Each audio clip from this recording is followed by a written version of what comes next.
Hello friends, welcome to a new lecture today. In this, let us now learn about some of the important points about face.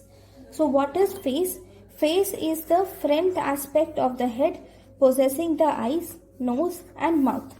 It extends superiorly up to the hairline and inferiorly up to the chin and the base of the mandible on each side up to the auricle. Okay, superiorly it extends up to the hairline, inferiorly up to the chin and the base of the mandible on either side up to the auricle. The forehead, this is the forehead. This forehead part is actually common to both scalp and the face. Now, then the skin of the face. If you see, the skin of the face is thick, elastic and highly vascular, and the skin contains a large number of sweat glands and salivary glands. These sweat glands and salivary glands which are present in the skin will regulate the temperature, and they are very important for regulation of temperature, and these sebaceous glands are responsible for keeping the skin oily. Why is skin oily? That is because of this sebaceous glands, the skin is oily. Okay, then if you see, the blood supply to the skin is very profuse. It is very profuse that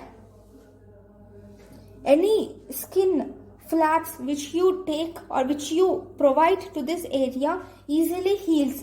Easily the blood supply or the anastomosis occurs so easily because of the profuse blood supply to the area of face. Then let us learn about the cleavage lines of the face.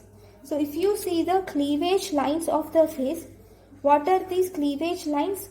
These are the lines which will actually in the face, these cleavage lines will vary. Okay, in our body, every part of our body has some cleavage lines. Okay, so in the scalp, in the face, the cleavage line varies, and sometimes they will coincide with the natural wrinkles which are developed on the face. So I will show you the front view of these cleavage lines. These are something like this. You have cleavage lines like this here, and then you have like this. You don't need to remember it, it's just for an extra knowledge.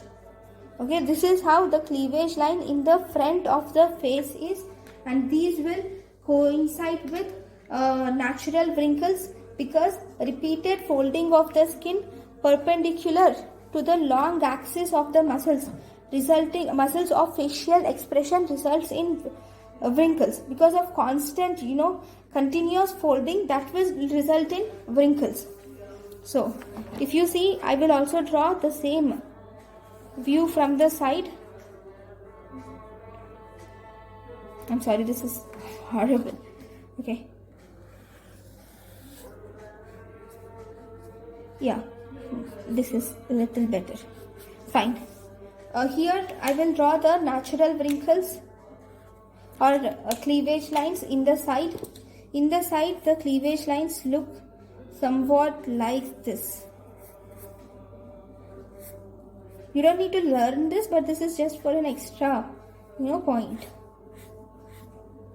But remember that these cleavage lines will coincide with the natural wrinkles of the face. Why are the natural wrinkles formed along these cleavage lines?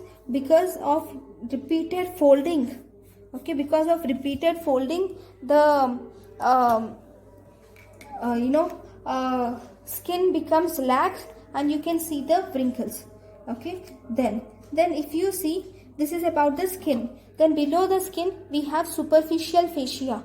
So in the face, remember that this superficial fascia in the face contains the muscles responsible for facial expression.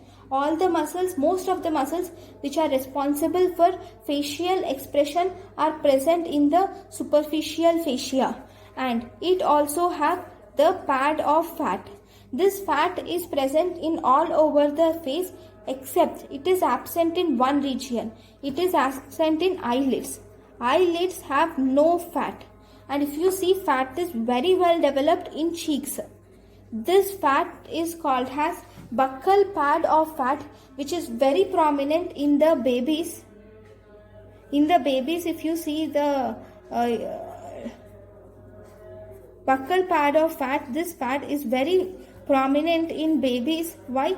Because if you see in the babies, this pad will help in sucking the milk. Because this pad helps in sucking of milk, we can call this pad of fat as suctoral pad of fat. This is called as suctoral pad of fat, or we can also call as buccal pad of fat. Okay, these are the names given for this fat layer in the cheeks. Then below the superficial fascia, we also have deep fascia. Okay, this deep fascia is actually absent in the face, because the face, we need to have free movement of the face. We need to provide many facial expressions. So if we have tough deep fascia, it is impossible for a person to express many facial expressions and features. So because of that reason, the deep fascia is absent in the face, but it is present in two regions over the face. It is present in around the parotid gland and masseter muscle. It is present over the parotid gland and masseter muscle. This deep fascia, which is present over the parotid gland and masseter muscle, is called as parotidomasseteric fascia. This is called as parotidomasseteric fascia. Okay, so this is about the deep fascia. So these are the salient features of the face. So in the next class, we will learn about the muscles of the facial expression. Thank you guys for watching my lecture. Thank you.